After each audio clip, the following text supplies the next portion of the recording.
Ciao a tutti, bentornati sul canale, io sono Memishshi per gli amici Noemi. Finalmente ce l'abbiamo fatta con questa seconda parte dell'intervista a Joey Rositano. Sarà una parte molto più discorsiva, meno formale, in cui ci siamo raccontati anche un po' di esperienze personali, eccetera. Quindi non ci limiteremo a parlare soltanto dello sciamanesimo. Spero che questa seconda parte vi piaccia quanto la prima e che la troviate altrettanto interessante. Come nella prima parte vi lascio in descrizione tutti i link ai libri che ho citato, ai video di Joey Rositano, a tutte le sue piattaforme, al suo sito, eccetera. Per chi non lo sapesse, questo canale YouTube è un canale collaterale della mia pagina Instagram in cui sono molto più attiva, posto un sacco di ricette, un sacco di curiosità, esperienze coreane, stories, insomma andate a seguirmi su Instagram perché lì trovate tutto. Lasciate comunque un mi piace, un commento, iscrivetevi al canale, eccetera, perché mi fa molto piacere. E quindi basta chiacchiere, passiamo subito all'intervista e noi ci vediamo nel prossimo video. Bye bye! So a friend of mine sent me kind of synopsis of the dramas, and I read through those, and it was really interesting. As you pointed out, that there is a lot more attention being paid to shamanism now in Korea.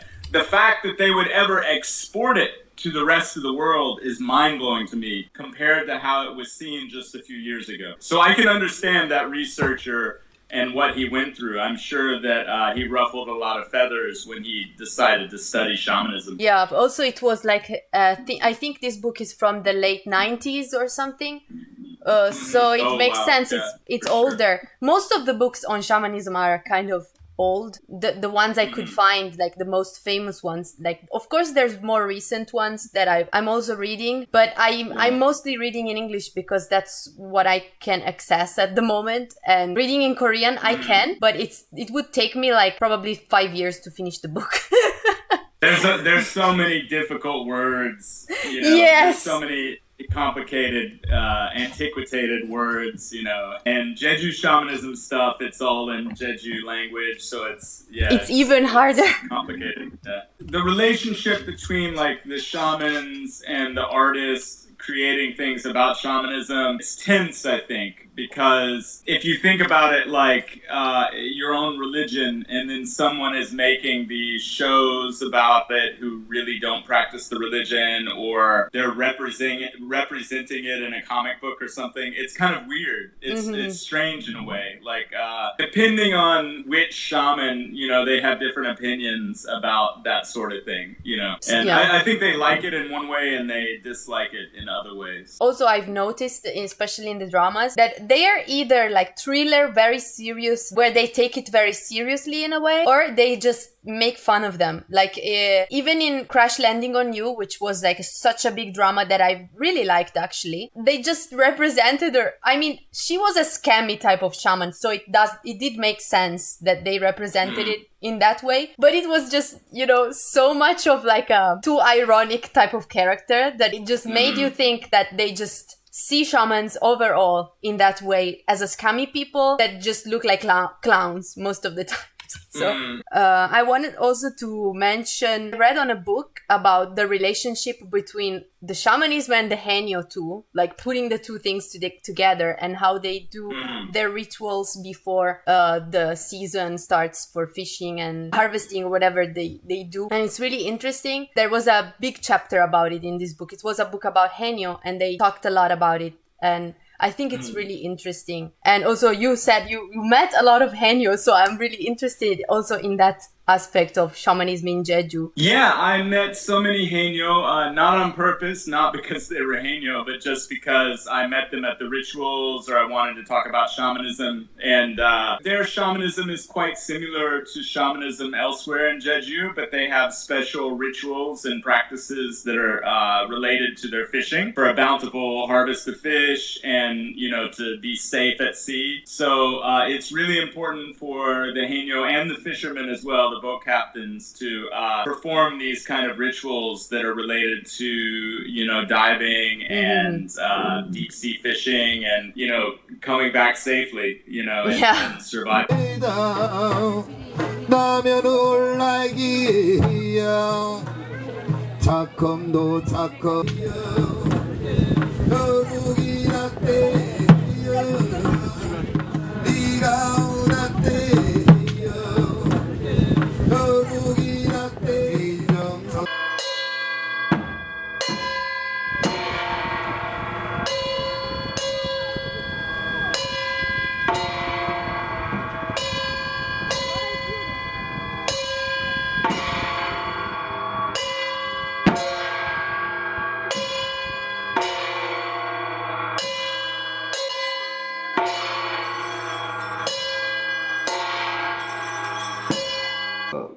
그 마을에는 대통령보다 더 신뢰가 가는 마을 사람들한테는. 왜 그러냐면 본장은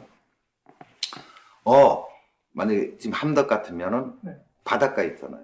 그럼 해녀가 있고 어부가 있고 또 농사 짓는 사람이거든요. 그럼 해상에 그 세 가지를 관장하는 신들이 다 있어요. 그럼 제일 밀접된 게 사람은 내가 굶지 않고 신뢰감을 주는 사람을 믿죠. 말만 많이 하는 사람보다. 근데 본장 신을 딱 가서 절 한번 하면 굶게는 안 하거든요. 먹고 입을 거를 다 주거든요.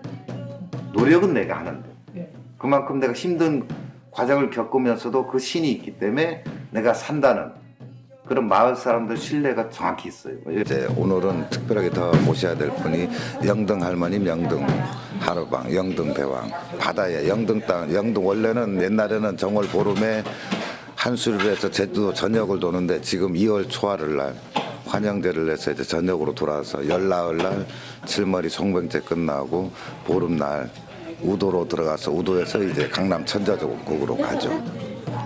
부수로서 이제 영등 딸이 되니까 해녀들이 1년 동안 무사하게 편안하게 잘 지켜주니까 작년에 올해도 무사히 지켜줍시오 해서 기본적인 이제 해녀들의 모험가짐을 내서 한 1년 동안 몸정성을 합니다. 어디 돼지고기도 안 먹고 밖에도 잘 안 나가고 물질만 하고 그리고 영등 하루방, 영등 할망은 이제 보름 동안은 돌아다니니까 오곡농사를 풍성하게 다시 전복 같은 거나 모든 거를 바다에 풍성하게 뿌려두고 가라고. 집사 한 잔씩. 그랑천 올립니다. 참으로 그랑천이요. 저 멀리 내가 멀리. 별절 없어. 목죽서 가는 길마다 소망이 털겠어. 많이 잡게 없어. 그냥 막 건강하게 없어. 이렇게 없어. 만사방이 이렇게 영등 대왕 영등 하루방 할마. 고맙다.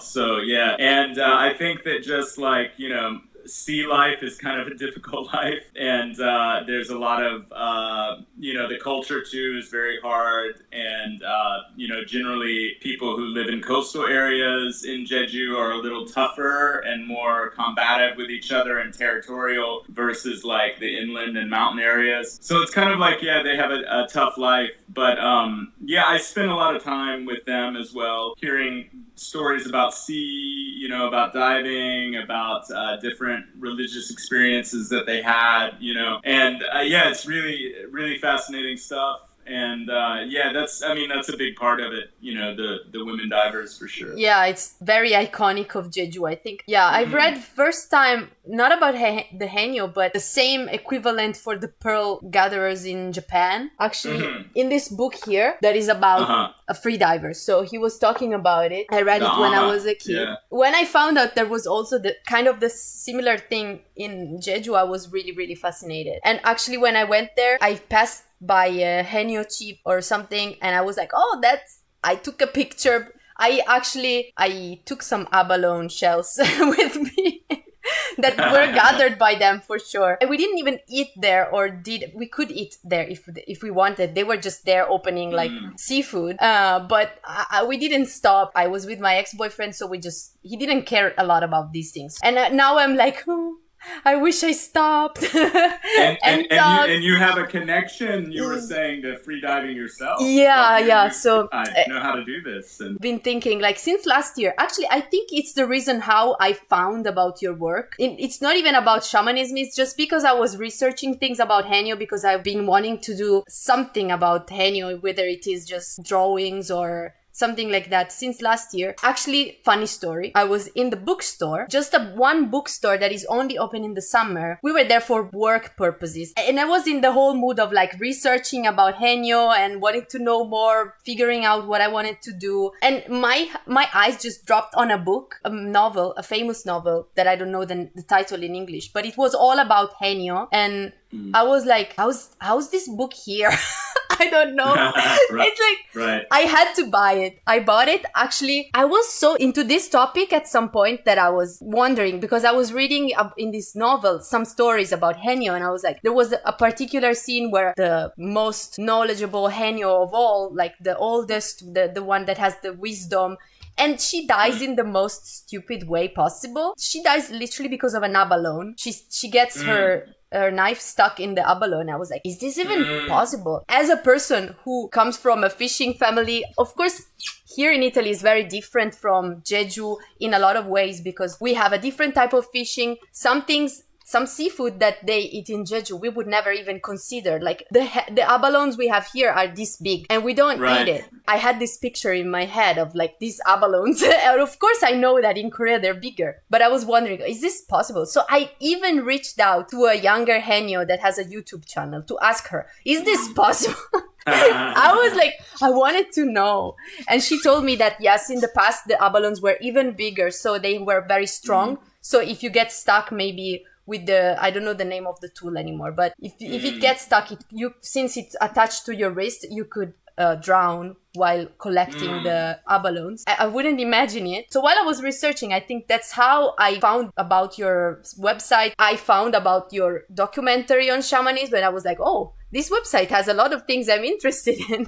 I hope one day I can go back to Jeju and actually experience something, talk with the Henyo, because I feel the connection of like when they talk about the relationship with the sea, and it's something I relate in a lot of levels, even though it's really different, but I don't know, I understand. I think they would really appreciate, there's so many people who've come here to like dive with the women divers, but I think they'd really appreciate someone like yourself who has like gathered seafood or spearfished before, you know, and kind of knows about like how to do it. I think they'd be really fascinated by that there's someone from another country who does like a similar sort of thing, you know? Yeah, because I also was wondering, how come like there's Henyo in the world, but like here there's no Henyo, like anything similar to that type of figure. Yeah, I used to see some of the Korean families in the United States gathering stuff when I lived in Washington State at the seashore, because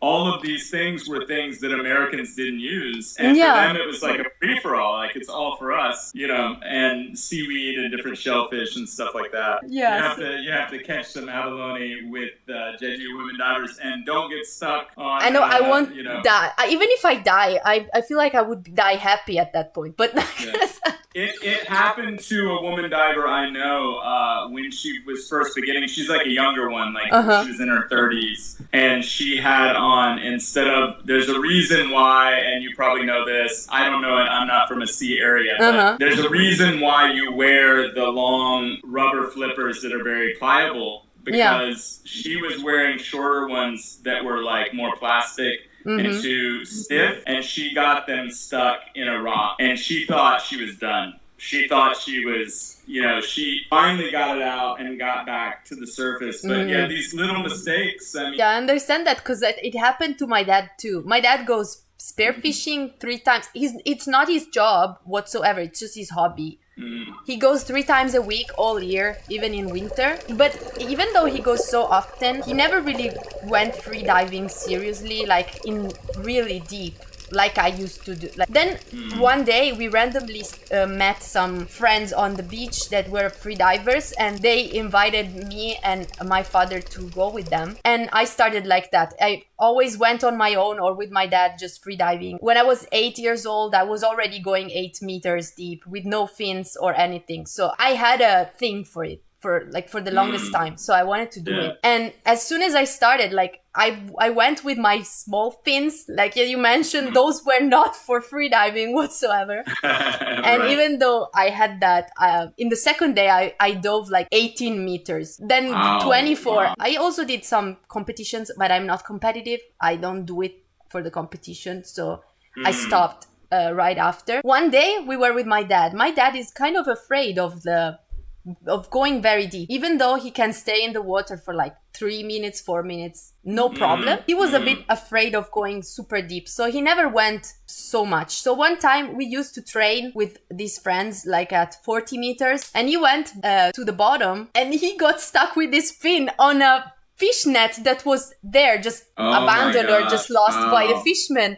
So he was like panicked, and after that, like, of course he made it and came after he broke his fin, but after that he never went again because it's scary. It's scary. The sea is scary also for the people who know it and go there every single day. It's a mystery, even and more scary for them in some ways because you know more. Yeah. I learned my lesson when I was very young with the sea, and I don't mess around with it anymore. When I was like, maybe when I was about 20 years old, I was in Mexico, and there was this reef that was like a mile off the shore, and and there was this woman there from Austria, and she was on the Olympic swimming team in Austria.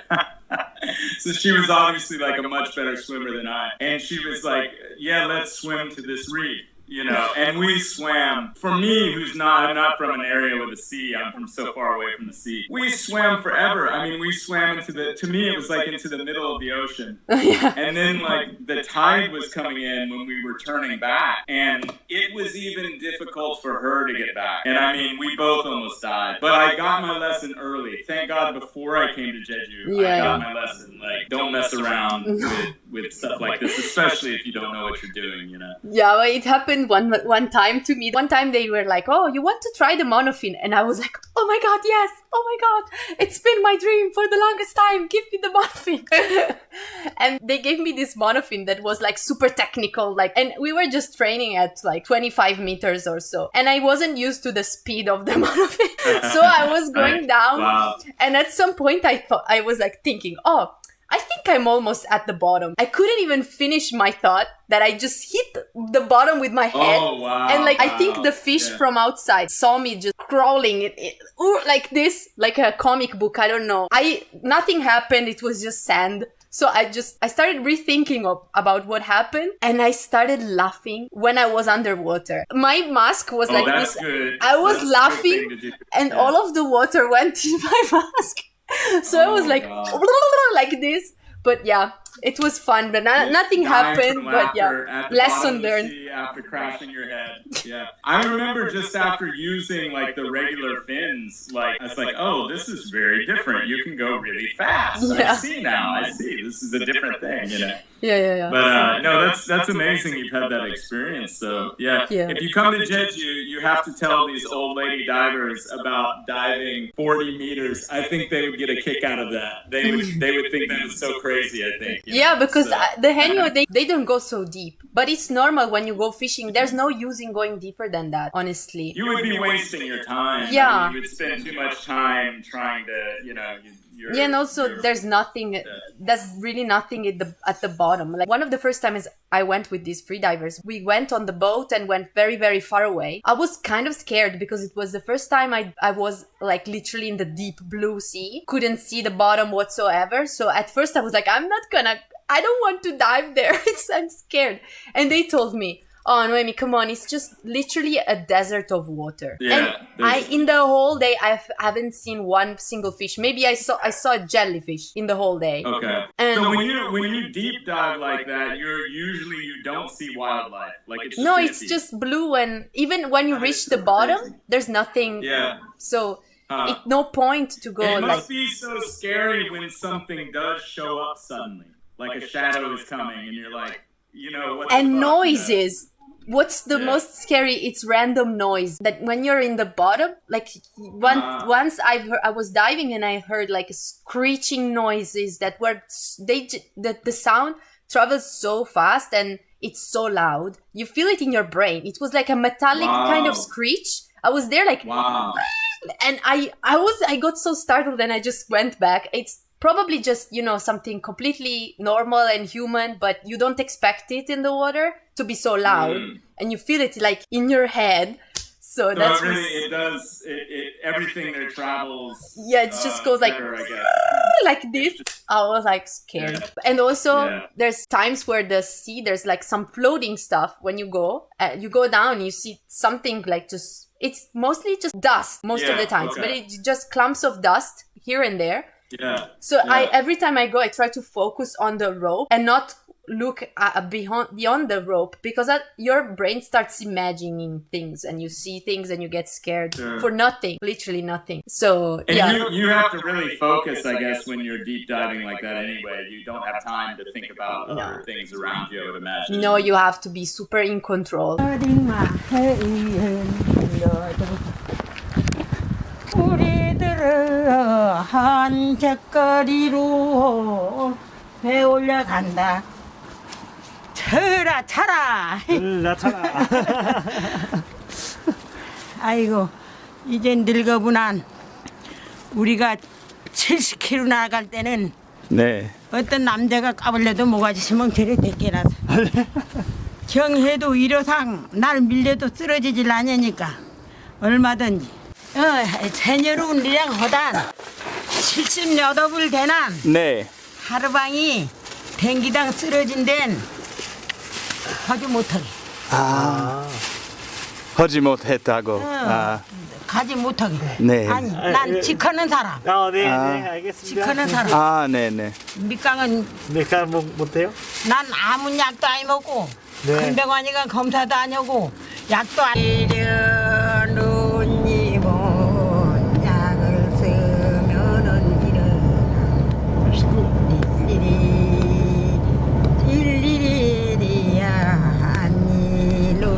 And so going back to the shaman topic, I wanted to mention, since my page is all about food, and you told me there's a specific like type of rituals and specific meanings that food that is prepared for the spirits. You said they also have different ways to prepare talk and whatever for the spirits. So I'm very curious to hear. Yeah, you might be interested in Jeju local cuisine, because they have kind of their own food here. And so an important aspect of shamanism actually is matching the taste of the food to the specific spirit. And all the different gods eat different foods. So that's also an important culture of each village. Like each village culture is different, and traditionally women marry into villages. So on Jeju, and when they came to the new villages, their mother-in-law would teach them how to cook for the gods in their specific village. So there's like different dishes that are appropriate for the different gods. Some of the gods are vegetarian, and some of the gods eat meat, and some of the gods don't eat pork, but they eat chicken and they eat fish. It's not so much recipes of each individual food, but there are like recipes as if you are performing a spell where you have to have certain ingredients to make like that particular god happy. You know, those ceremonies for women divers are interesting because they set a table for all of the bigger gods in Jeju, the larger pantheon I was talking about.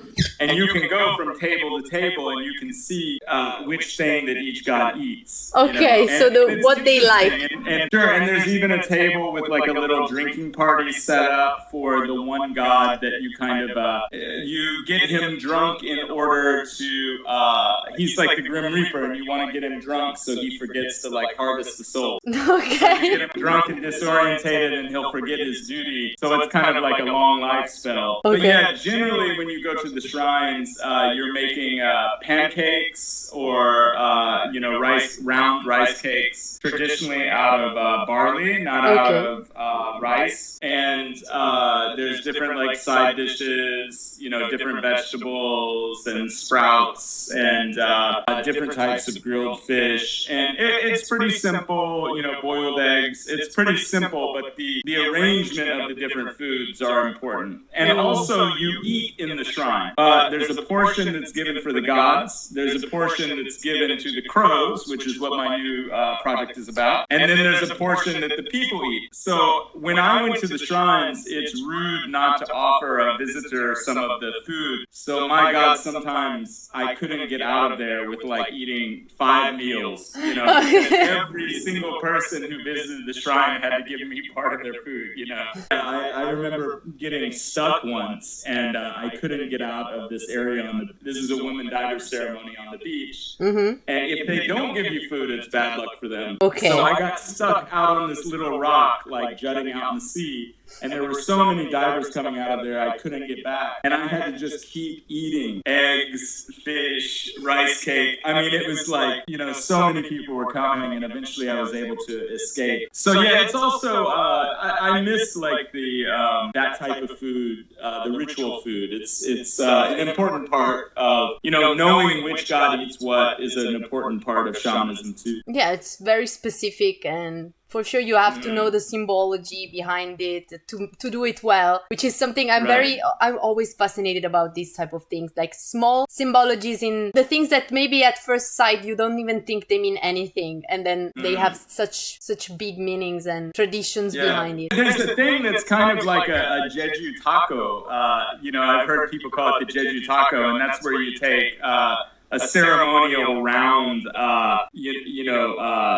rice cake, but made out of buckwheat or barley, and then you put salted fish on that, and then you put some vegetables on top of that, and you wrap it up and you eat it together. And you can only eat that at a shamanic shrine during a ceremony. So maybe almost nobody has eaten that on Jeju except the elderly people and who goes to the shamans. I love it. That's nice, interesting. Wow. Where do you get your ingredients? I'm curious. Where do you order it all from Korea and have it sent over? No. There's plenty of websites that sell Korean food, because they maybe in big cities like Milan, Rome, Florence, there's a lot of Koreans. They have their own stores to buy food, and maybe they have online shopping possibilities too, so I just order from them. Otherwise, I go to even in the bigger town in my region, there's one store that is like Chinese food and whatever ingredients, and they have also a lot of Korean ingredients because it's getting popular, so a lot of people sell them. Or I go to Milan myself and go to Chinatown and buy everything in Chinatown. There is a way. A lot of people think it's really hard to find the ingredients, but it's really not. Of course, the more hardcore things you cannot find. If I cannot find something, I either try to make my own version or wait until I can go back to Korea and show it in person. Like some dishes, like even sundae, I love it, but it's not like I make sundae in my, like, you could do it. It's not impossible. We have our own version of sundae in Italy, but it's not so easy. So there's things that you can make and things you can just wait and show people, because I think most people wouldn't even cook what I show them, except for the very easy things. But it's not like I want to teach them. I just want to show food exists, and maybe they go to Korea and they try it, because when I first went, I didn't really know much about the food. I was lucky enough to happen to live with another Italian who lived in Korea for 1 year before me. So she knew a lot of things. She literally taught me everything, how to live, and it made me try a lot of foods. And we were very passionate about like kamjatang and these type of bone soups. We loved it. So we would... the bone soups are so great. We would just look for the best, most unknown places to go to eat these type of foods. Like one time we were in a place that was full of, it was literally next to our house, not so far away, but it was so local. Like we went in, it was all ajushis and ajumas. Some people would bring their pot from home to get the soup and bring it home and eat it at home. Wow, amazing. And we were there, like all of the ajushis were like, why are you here? And we were eating our soup. Those are the places you have to find, though. Those places will blow your mind. And there was an ajushi saying, "Oh, you eat so well," and he started talking to us. That's the best thing you can do when you are in Korea and you want to discover food. But if nobody tells you and you don't know... My grandfather used to complain that Americans don't eat organ meat anymore. And, you know, and before organ meat was so healthy and before people ate organ meat and that they just didn't eat organ meat. And he would go to like usually the Latin, you know, the kind of Latino different supermarkets and buy, you know, all that type of thing, like hearts and livers. And when you visit Korea, if people haven't been before, I mean, it's really important to eat the food. Like it's one of the biggest bonding things that you can do, especially as an outsider. If you eat their food, a lot of times you're accepted in, which seems kind of strange, but that's the reality. I mean, they really communicate a lot through food in Korea, it's part of their social, how they interact, and the fact that most food is shared is very like it tells you how important it is. Otherwise, like most of restaurants would just serve you one dish and that's it, but they don't. They just want you to share it with someone. And also, I'm very happy that I also could know about the shamans and their relationship with the spirits and the food and how they are important. I mean, the whole concept in Korea of spirits having to eat is really like fascinating. Yeah, well, shaman, I think Laura Kindle wrote about that too. But you know, in a way, a shamanic ceremony is a banquet with food, and the gods are there eating, and the people are there eating. The birds are there eating, and then people are sharing stories as well. The gods are sharing their stories and their myths through the shaman with the people, and the people are sharing their heartbreak and their anxieties and their desires with the gods. And I mean, they say it like that. They say that it's a sharing of stories between humans and gods, and there in the middle is the banquet food, you know. I mean, it's very much like a feast. You know? So yeah, food is important. Even in Jeju or like the rituals for like the ancestors or all of these type of things, they always offer food, and I think it's really, really interesting and cool. Also, how everything has a specific meaning. I made a post a while ago when I was talking about royal cuisine. Sorry, I couldn't think of the word. Royal cuisine, and how the whole setup for the king was like specific symbols and stuff, and I got so stuck into it. And literally these days also I was researching about kimchi, and I got in the whole rabbit hole. I think this post I wanted to make is cursed, because I don't think I will do it, because kimchi itself is so big and controversial in a lot of ways that I feel like everything I write can be contradictory and being taken There's a lot of propaganda around kimchi. It might sound ridiculous, but there is. I mean, I've never gone down that rabbit hole. I don't know that much about it, but I realize there's a lot of controversy, and it's a big topic. And I think you should dive into the kimchi controversies and get into it. I really like to know more, because I know there's so much there, but I don't know. The thing is, I know there's even people who say kimchi is new, it's not traditional Korean, and there are others that say it is. The health benefits, there's so much propaganda around kimchi. Yeah, it's crazy. I was reading so many articles written by the Korean Food Research Institute. At first I was like, oh, this is mind-blowing, so interesting. And as I went on, the tone of these articles was just weird. It was like them acting petty about nothing. They were talking bad about other researchers and saying like, oh, but they don't know anything. This is the truth. They're just calling them names also. Like the so-called kimchi researcher. And I was like, right. That's a red flag for me. It's bad, because there's soft power and money behind kimchi, and there has been for a long time, that promotes it as a food to the world. Yeah, which is an amazing thing, but it's politicized. But I think if you're an outsider, it would seem absurd that thing is politicized, but it is. It's very politicized. I was like, at some point, I couldn't understand anything anymore. All of my certainties were just gone. I wanted to make a post about the cultural importance of kimchi. Then I found about this, and my ideas shifted. And then I shifted back again on the cultural importance of kimchi. And now I'm at a point where I just think I won't talk about it, because I will take my time to talk about it in a deeper way than a post on Instagram, because this is getting bigger than me. And I'm like, There are topics related to shamanism that I won't talk about either, so I completely understand. Yeah. I'm not a researcher. Also, unless I can talk with someone who knows about these type of things and have a discussion, I won't talk about it. I don't have the knowledge to talk about it. So I will just shut up. But if you ever do like a 20-episode series on controversies over kimchi, I will definitely watch it. I'm so interested. I will think about it.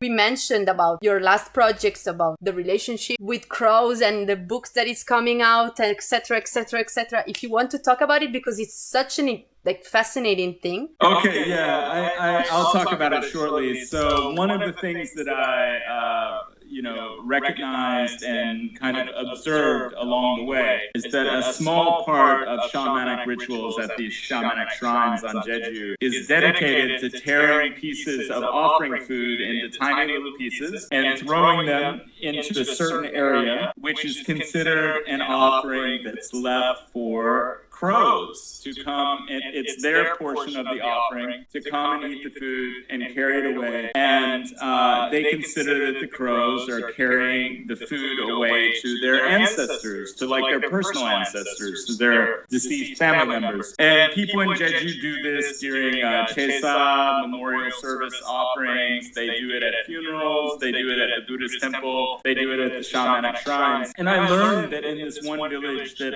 called Wolkyung that I often visited, I realized that the crows in that village had learned what dates and what times that the grandmothers go to the shrine to leave offerings for them. And I went there maybe 60 different days, and indeed the crows only came on days when the grandmothers went to make shamanic offerings. And I did this over a period of 3 or 4 years where I went, sampled many days, and I tried many experiments, and I created a new photo book. In the photo book, it's more than a photography book though, it's a book about this phenomenon, about the intelligence of the crows, who also take part in shamanic rituals along with human beings on Jeju Island. That's so great. You can link to it or something, but for people who might be interested in the topic, it's a limited edition, but there's several hundred will be available to order. And so that's the new project. And I can't wait to see it. It's a side project that I've had for years going on, but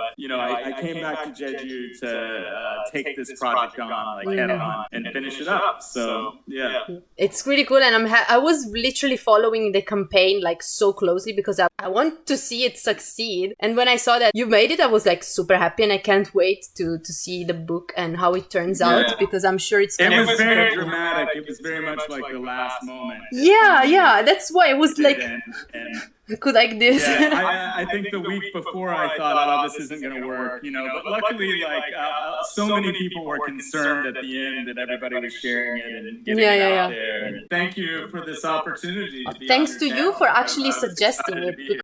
Thanks for having me. Yeah, it was thanks great. to you. We talked about so many super interesting things. Thanks for being here, and bye.